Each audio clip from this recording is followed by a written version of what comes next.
Okay, we should get started with our next talk, which is Cody Tapscott, who's a compiler engineer at Julia Hub, and he's been, one of the core developers for the last couple of years. And he will talk about types. Up to you, Cody. Thanks. Thank you very much. All right. So we'll be picking up off today a little bit near where I left off on Wednesday. For those of you who didn't see my talk, we were talking about type unstable code and how to solve invalidations. And I left that talk with a little bit of a cliffhanger, talking about, okay, well, to solve invalidations, we really want a little bit of hint from the user just about whether or not they're going to extend certain methods later or not. And that's really was like the important key detail to help improve our compiler's decision-making around avoiding invalidations for users. Today, I want to take that a lot further and say, okay, well, if we're already adding a little bit of information from the user, what would we do if we potentially added a lot more, and what would be what kind of user experience would we potentially be able to get out of that? So we'll be looking at types on the other extreme of the spectrum here, and I'll kind of show you what I mean by that in a second. So first of all, I just want to start with a really basic example here. We have a pretty straightforward function that's just doing some accumulation through some kind of abstract array. And the question here is what do we know about this function? And one of the basic questions here that the comment's kind of hinting at is, do we know, for example, its return type? And I think already a lot of Julia developers might feel a little bit torn by this question. It's going to depend on who you ask. I think someone new to Julia, who's a human, would look at this and say, oh, well, if they understand at least the types and the syntax here, they're going to say, it returns float 64. Maybe if they're a little bit more veteran, they might qualify that a little bit, and they'll say, well, it returns float 64 unless someone in the ecosystem made a mistake, and it doesn't actually return the L type of the abstract array. That could be a problem.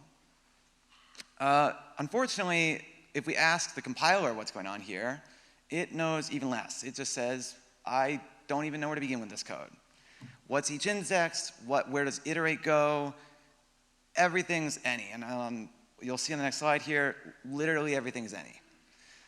The only 2 bits of information that the compiler actually managed to figure out about this function is that triple equals is an intrinsic that returns bool, and then if we negate a boolean, it gives us a boolean. Everything else about this function, its effects, its return type, where any of the calls go, any of the types, we were not able to resolve at all. We know basically nothing about this code. Of course, I think those who are veteran in Julia know that this isn't a very fair example, because Julia never looks at the function this way. Julia is always going to look at this function with concrete arguments. It's going to look at it for vector int, it's going to look at it for offset arrays, for a reinterpreted array, whatever you happen to throw this thing, code gen and inference are going to be done on a concrete type. And that's really essential for the way that we get our performance today. This talk, when I talk about being on the other side of the extreme, is asking the question, could inference still be useful somehow, even when we stop looking at just concrete types? And the reason that this is very interesting is partly to bridge that gap between the human and the machine on that last slide. And especially as we start to get technologies like JetLS, where we had a question at the end of that session on Wednesday, I think it was, where someone asked, if I have a method that's similar to this method, where it's just got an abstract type as its parameter, what can JetLS tell me about whether I wrote that method correctly? And the answer was not very much unless you provide test vectors. And even then, the test vectors will only tell you what went wrong from the specific concrete types that you saw. And so the reason we're trying to, that I'm trying to start asking questions in this direction is that it would be great if JetLS could look at this signature and give you general answers about whether or not you made mistakes for this function in general, without having to provide your own test inputs and finding out that mistake later when you get to the testing phase rather than the initial editing phase. Or to have that assurance before you have your users find it for the downstream library. You can find it earlier when you're actually writing the thing. Anyway, so that's the motivation here. And then the spectrum I want to set up here that we're kind of thinking about, the reason that this is so dramatically different than the way inference normally works is that Julia tries really, really hard to be monomorphic. And the really interesting thing about Julia is that you write it polymorphically, which is why the human was able to give us that reasoning, which was like, this function should return float 64. That's what I intended it to do. That's what I was thinking it was going to do when I wrote it as a human. But the way that Julia ends up compiling and inspecting that is always fully monomorphically, which means that it's always considering specific types. And the idea here that we want to explore is kind of that these are just 2 very fundamentally different perspectives on code. and they require different techniques if we're going to make progress, having inference know things about polymorphic code. Because in reality, like the design of Julia is that it shouldn't have to know things about polymorphic code, and we only ever let it see monomorphic stuff. But then the user wants to ask questions about polymorphic code and doesn't get anything back from the system. So as an example of monomorphic stuff and monomorphic statements, we have the types that you guys are used to in Julia. We have int, we have union, int, string, or we have parameterized types like vector, float64, or, I mean, this is just a really small abbreviation of the kind of stuff you can get from SciML and MTK, but they double and triple down on this compilation mechanism that everything should be fully monomorphized, so we end up with huge types that are very, very specific about the full type and identity of everything in the system. Now, if we want to be able to conclude things like what the human concluded on the last slide, then we have to make very different statements. We have to start just talking about properties instead of this thing has a specific type, because we're talking about really, really large sets of types now. So this might be things like, oh, vector number, that's an easy one. Vector of anything that has a subtype of number, but still unbounded in size. There's no way we can enumerate that set. There's really nothing we know about it either. I'll talk a little bit in the future about a couple of the things we do know. But I mean, I think it's a common question for a human Julia user to say, what does abstract array mean? What's the interface? And we have a little bit of an implicit contract between users, but it is, the reality is that the compiler also suffers in performance if we allow it to dare to be a little bit polymorphic in how it analyzes things. The compiler suffers too for not knowing what an abstract array means. And so that's what we see here. And then any here is in gray because any is kind of the equivalent of bottom on this side of the spectrum. Like we don't know anything about the type at all. We have 0 facts in our database. We've managed to lose all of our information, which happens, and we still compile and execute successfully at that time. But at that point, we're not even polymorphically reasoning. We've just given up on reasoning, which is fine. You know, we just try to handle that as well as we can. So then we kind of get to the spectrum of the different consumers. Like we've already talked about the human side consumer of some of this information and the uses in the compiler. And one of the ideas that I want to set up here is that like we're heavily biased towards the monomorphic side of this equation for the benefit of code gen, for example. Inference is also really dependent on monomorphization, like we just talked about. Inference was the thing that really fell on its face on that first slide. But inference can do a little bit better. Inference can look at a function call, take the abstract version of it, dive in, and maybe recover a little bit of information. It just tends to fail. It's got a pretty low success rate at doing that. Whereas CodeGen, realistically, once you get to an abstract type, CodeGen can't give you many performance benefits at all anymore. If it's not a small set of types that it knows about, or if it at least knows where your functions are going to, that's kind of the bare minimum for us to get meaningful optimizations of the current system we have. Otherwise, you jump all the way over here to the right side of the diagram, and we're just in fully dynamic, boxed any land where we're operating basically like an interpreted language, so to speak. I mean, maybe you're lucky and different pieces of your function got optimized, but there's big chunks of it that are operating in that regime at that point. So that's basically the situation we're in. We're in here with these, and then we can't forget about the human either in this equation. And the human, I kind of see him as tasked with, oh, actually, sorry, I forgot. We also need to mention dispatch. Dispatch, of course, is the one thing that really does span the whole spectrum here. And I think Julia users are also familiar with needing to reason about dispatch both concretely and abstractly. And I think it's worth mentioning that that system never runs out of fuel. It kind of operates at all levels really successfully here. And then in theory, the human needs to do the same thing. They want correct code. They need to be reading documentation to make sure that they're doing the right thing with their abstract arguments, or writing down documentation to make sure that someone who uses their generic functions is able to use them successfully. Otherwise, it's just a matter of, someone comes by and tries something, you didn't think about what they might try, and it's a debate every time that you find a new user with an interesting generic use case. And I do think that happens a little bit here. So the human's going to be trying to reason about all this, but unfortunately it's going to be a little bit tough for them. I think the way that, at least if you have the experience I do, sometimes you end up feeling a little bit in the middle here. You have on the concrete side these nice test cases and internal types that you've just got like a finite list of internal types, and you're like, oh, well, I can just if else 4 times, and I know that I've covered all my cases because I'm not getting them from some user. I'm just the one listing them out and providing them. And then on the other side, I've got the stuff that really is generic and exposed to users downstream. It could be anything they throw at me. And that stuff, I'm just writing on documentation and a prayer to kind of hope that I stitched everything correctly together and got the assumption straight. And I don't think there's a lot of machinery in the middle that helps you stitch those two things together, which is why we've got this poor guy down here, and every once in a while when he's trying to decode abstract array and understand what he can safely assume about it, he's, oh, sorry, yeah. So on the left-hand side, we have a great time. On the right-hand side, it's not too bad either, but the guy in the middle here, he's sometimes having a bad time trying to connect them two together.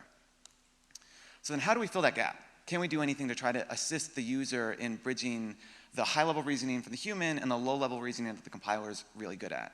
Can we give the compiler a little bit of high-level reasoning capabilities?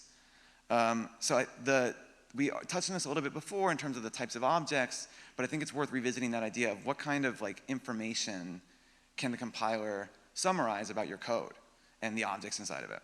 So in Monomorphic, this is stuff like, it really is the type of an object. So stuff like, is it a float64? Is it bool? Is it maybe a union of bool or vector int? So it's either one or the other one.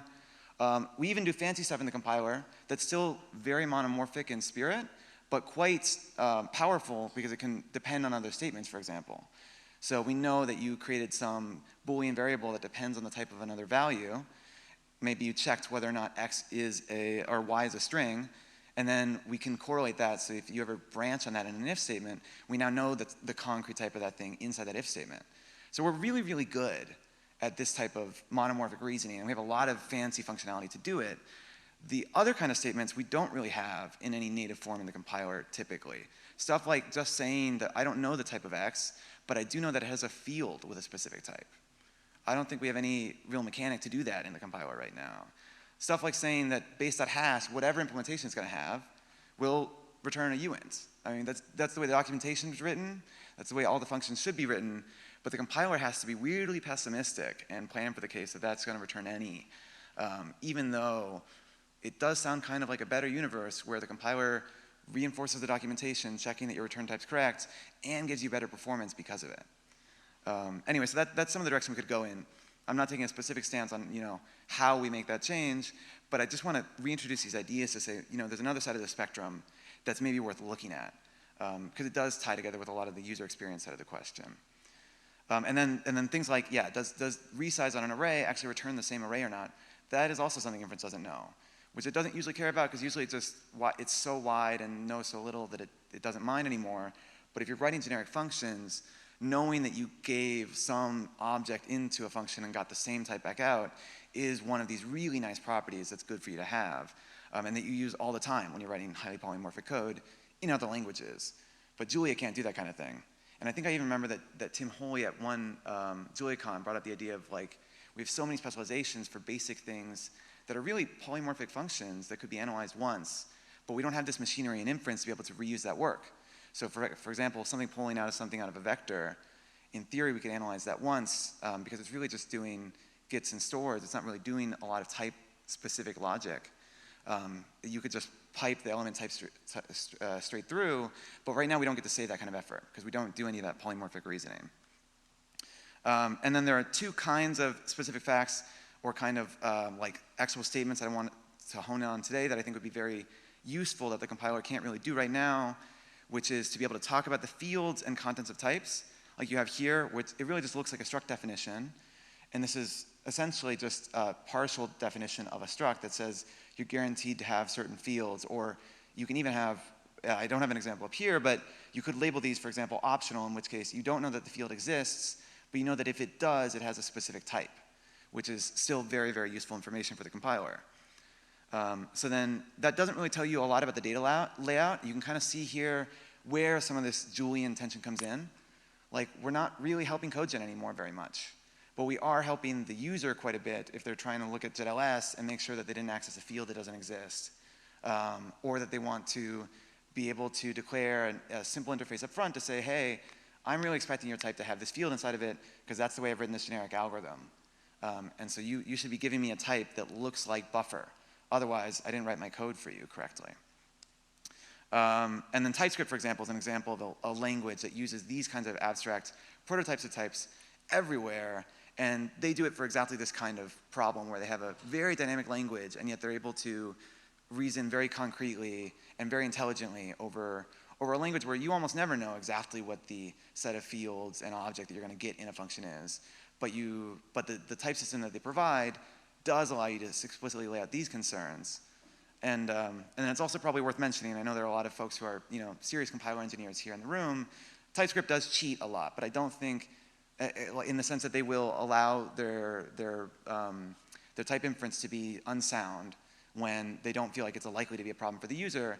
But I think that this basic mechanism here is not a case of them cheating. It's just a case of them designing to the type of information they care about tracking in their dynamic language, which is really quite similar to the kind of thing that we have to worry about. So then we've got, on the other side of the equation, we also want to worry about interfaces of functions. I think this has been probably brought up many times in 100 different variations. But the main thing I want to bring up here is just the fact that this is really essential to be able to reason without a concrete type on hand. And without this, we can't really put something into a function and get it back out and know anything about it. So we're kind of forced to monomorphize, which may be fine, but I think we're starting to feel that tension in the tooling. So in this case, what this interface does is it provides either constraint, or we could also talk about cases where it just provides a hint.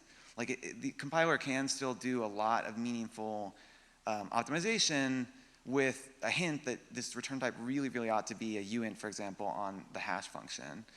But right now, we don't really have a way to tell it that. Like I can only give the compiler a concrete implementation of a function. I can never tell it anything about implementations that might come into the future. And that's really what this type of statement is about. It's about saying, like, we know the code's not there yet, but I wrote this intending for it to come later, and here's what you can expect it to look like. And this is very useful in inference if it is enforced, but even if not, it's still very useful to users because something like Jet or JetLS, for example, might choose to say, okay, sure, it's an optional interface. It's not guaranteed to return uint, but I can reasonably expect that it ought to. The documentation says it should, and there's a hint in the source code that says it really should. So maybe JetLS's custom analysis wants to go ahead and operate on that assumption, and now you get to intelligently analyze your code polymorphically in JetLS and get better diagnostics. And then Rust traits are a great example of this, where they do all their reasoning polymorphically over their traits, even though they end up at the codegen level, they end up fully monomorphizing, like a lot of languages do that are performance oriented. Great, okay. So and then the only other comment here is that these both kind of get, I'm being very hand-wavy here about the details here because I mostly just want to give a perspective. But in theory, the idea here is that somehow we attach this information to these abstract types so that later all you need to do is kind of refer to this, like we give meaning to the fact that it is an abstract type of some kind. And that specific meaning is that it has fields with types and it has functions that return specific types in return to them, in response to that. And so then you don't need to think about like, we don't need big unwieldy declarations. We don't need necessarily vtable declarations and things like that. I mean, we can consider those kinds of hints for more performance-oriented cases. But the idea here is that the most Spartan approach is just anything that would be able to describe to the compiler fields of multiple types at once and functions operating on multiple types at once before we actually get their implementations. Like that's the key piece of information. We can't have the compiler think about it, and we can't communicate it to the compiler either right now. So the two things that we can do polymorphically, and the reasons that inference sometimes succeeds, is that we can use the abstract type lattice to exclude certain methods, the implementations that are already loaded up in the method table, but which don't overlap with our abstract type. And so we know, like it doesn't, like, what would be an example of this? An IO doesn't overlap with an abstract array, so I don't have to worry about IO methods being something that I may dispatch to here. And maybe I end up in a very generic implementation, so it's not an ad hoc polymorphic interface. And in that case, I can potentially get lucky, go into a very generic implementation of the function, and come back with some type information. So that's great. That's the part where inference does potentially succeed reasoning polymorphically. But the things it can't do is know about field accesses. And there's really, like, you just can't get started in terms of giving the user diagnostics about whether they wrote their function correctly if as soon as they type foo.x, you don't know anything. And that's where we're at right now with polymorphic reasoning about your functions, which is why we've accepted that premise, and we're like, you need concrete method signatures before we get started. Great. So yeah, so this is really about being able to reason about, your interaction with objects, and then be able to support ad hoc polymorphism and describe what those things are going to do when those implementations are provided later. So then if we go back to our diagram of specificity here, we can see how this might fill this in a little bit. And the main advantage is that it really gives type inference a big leg up. Like we talked about, code gen may not have the biggest advantage with this kind of thing, but type inference at least can potentially reason a lot more on this upper side of the spectrum, or at least that's some of the pitch, is that if we give it tools that can make highly polymorphic statements of this kind, we can start to do better reasoning up here. And then on the other side, our user's a little bit happier now because he can write things down in the documentation and have that correspond to something that means something in the compiler, and it means something to the language server when it talks back to him and says, hey, you wrote down this interface here, but then you violated it when you actually wrote your implementation, like what's going on? And it also really helps with downstream users where they say, you didn't document what the return type is supposed to be, and so I think I should be able to return anything. It's nice to be able to have a place to write down and already provide some consensus. Since you laid out the function that they're extending, it makes sense that you ought to be the one to lay out a bit of a standard about whether or not there's really any bounds on that type that you should return. And then there are some opportunities, I think, for CodeGen to optimize here. The vtable proposals that we've seen from a couple core team members in the past, I think, would fall under this bucket. There's probably other fancy stuff that we can do, too, in the vein of different heuristics or different hints to the compiler. But I think that the reason I kept this so small is that we expect that the impact to CodeGen is going to be a lot smaller compared to the impact to type inference and the impact to the human user, for example. So there are some CodeGen benefits, but unlike most of the features that we put into Julia, this thing does not get booked in based on the benefit to code generation. It gets booked in based on all the other things. Anyway, so we can see that these facts actually aren't that hard to write down. Like, yes, there are extremely fancy like batteries included type systems out there that do really complex reasoning, but the kind of reasoning we were talking about, the kind of thing we couldn't do at all, was just being able to talk about fields and return types of functions before their implementations show up. And I don't mean to hand wave away a lot of the design details and technical details that need to be worked out there, but my main point is that with just a little bit of that machinery, we could potentially start to be able to successfully reason through some of these functions. And so that can be a boon to type inference when type inference hits these highly widened cases and hits this polymorphic fallback.